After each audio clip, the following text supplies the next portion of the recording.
I want to work a few examples going back and forth between polar and rectangular coordinates. And we're going to use this quite a bit when we study the complex numbers coming up. So this is a skill you got to be pretty good at. So I rewrote the conversions here. X equals r cosine theta, y equals r sine theta. And as for going from polar coordinates to rectangular, like I have here. These are polar coordinates. And I misspelled here. I miswrote. This should be, it's already in polar coordinates, so this should be rectangular form, or rectangular coordinates. Rectangular. How about if I just call it rectangular? Okay. And then the other conversion, if you know the x's and y's, you can go backwards. R is the square root of x squared plus y squared. And theta is inverse tangent y over x, but you got to be careful of quadrant. Which quadrant you're in. Alright, so here I have a problem, 5 comma 73 degrees. Now it's apparent that it's in polar form, and also I say convert to rectangular. The degrees is what gives it away. And so r is 5, and theta is 73 degrees, so it's an easy conversion. We use this. X is going to be 5 times the cosine of 73 degrees. Y is the 5 times the sine of 73 degrees. Alright, so we have, and then how many decimal places do we want? I don't know. Let's see, 5 cosine 73 is 1.46, let me call it 1.46, 2 places. Yeah, if we need more precision, we can go more decimal places. And then 5 sine 73 degrees is 4.78 approximately. So the coordinate would be 1.46 and 4.78. All right. Now, does that make sense? Did we do that correctly? Let me draw the picture. And because r is 5 and it's 73 degrees, so if I go out 5 units and rotate 73 degrees, I'm up here. So this is 5, and this is 73 degrees. So it puts me up here somewhere, and 1.46, 4.78 looks like it fits, doesn't it? Just as a rough guesstimate here, it looks like this. That's got to be correct. All right, so these conversions I think are very straightforward, easier. And but let's do another. So here is convert the square root of 97, comma 5 pi over 18 to rectangular. So now is it obvious? Well, if it says rectangular, this must be polar. But this looks like a radian measurement, doesn't it? Without the degree mark, it's radians. So I just thought I'd throw a radian problem in there. I guess we ought to do one of those once in a while. And alright, but I'm going to convert to degrees because 5 pi over 18 would be 50 degrees, I think, right? 5 times 180 divided by 18 should be 50. That's 50 degrees. So r is the square root of 97, and theta is 50 degrees. Okay, so x would be square root of 97 cosine 50 degrees. Y is the square root of 97 sine 50 degrees. Alright, so square root of 97 cosine 50 is about 6.33. And then the other one will be, let's see, 7.54. About 7.54. So my point is approximately 6.33 comma 7.54. There we go. So now, what if that was a negative angle? What if that's a negative angle? What's going to happen? And I think if you punch that in, you're still going to get 6.33. But the sine of negative 50 degrees, because sine is an odd function, the sine of a negative is the negative of the sine of the positive. Did you catch all that? Anyway, you can punch it in. You should get minus 7.54. So this this result would be 6.33 comma minus 7.54. All right, so one nice thing about when you go from the polar form to rectangular, you don't have to worry about quadrants because the sine and cosine will automatically take care of proper coordinates, proper quadrants. So that makes it a little simpler there. All right, so let's do this one. Convert the coordinate 3, 7 to polar form. Now, 3, 7 is in the first quadrant, so my angle is going to be in the first quadrant between 0 and 90 degrees. So this should be hopefully pretty straightforward. R is going to be the square root of 3 squared plus 7 squared. So that's the square root of 9 plus 49, which is square root of 58. Great. And then the angle theta is going to be inverse tangent of y over x, 7/3. All right, so that's about, let's see here.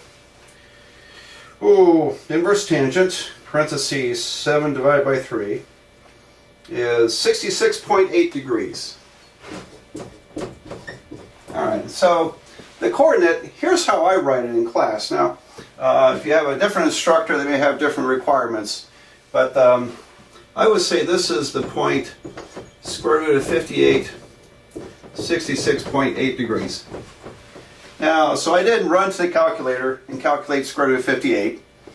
If we need to, we can do that and get as much precision as we want to. So that decimal is easy to come by. And for angle, I stopped with one decimal place, 66.8 degrees, which, depending on the application, that may be plenty of accuracy. Maybe plenty. Later on, we may use a couple of decimal places on the degrees when we work with complex numbers. So anyway, this is kind of my template, how I tend to do it. But knowing that if we need greater precision, then we can achieve it through more calculator work. So there we go. So square root of 58 is 7 point something, 7.6, 7.7. And it should be larger than the largest number, right? Because it's the distance from 0 to 3, 7 should be a little bit larger than 7. So this is about 7.6, 7.7, I think. And 3, 7 over 3 up 7 makes the angle a little steeper. So 67 degrees is pretty close. There we go. All right, let's do one or two more of these. Convert negative 4, 1 to polar form. All right. So let's see here. X is negative 4, y is 1. So again, we're using this conversion here. R will be the square root of, now, all right, you're supposed to put square root of negative 4, right? And kind of my habit here is to just ignore the negative because we're going to square that number. So I would typically just write, oh, that's 4 squared plus 1 squared. Because we square negative, it's positive. So, okay, it's not perfect mathematics to go from here to here, but it works, doesn't it? Because we're squaring negatives. All right, so R is going to be 16 plus 1 is 17. Square root is 17. And the angle is inverse tangent of y over x, 1 over negative 4. So let's see what that turns out to be. Inverse tangent. 1 divided by negative 4. I get minus 14.0 degrees, rounded off. So that's about minus 14.0 degrees. All right, so is that correct? And there's where you have to be alert. It's not correct. It's not, because minus 4, 1 is in the second quadrant. So it is correct. Minus 4, 1 is approximately here. And the angle I got in my computation is in the fourth quadrant, because that's what the calculator will do. Inverse tangents defined for quadrants 1 and 4. So you have to keep track of that. This is minus 14.0 degrees. Great. So what is the correct angle? What is the correct angle? Well, it is this angle plus 180. I have to add 180 degrees to get to the opposite side. So in this case, I'll add 180 degrees and get, let's see, 166.0 degrees. All right, so correct answer then should be the square root of 17, comma 166.0 degrees. Again, I typically don't calculate that unless I have to. Okay, but if we need decimals, we can calculate it. And I think for what we're doing right now, 1 decimal place is good. That's good. Okay, let's do one more. Now I've got converting minus 19 comma minus 23 to polar form. All right, what is that? Well, r would be square root of 19 squared plus 23 squared.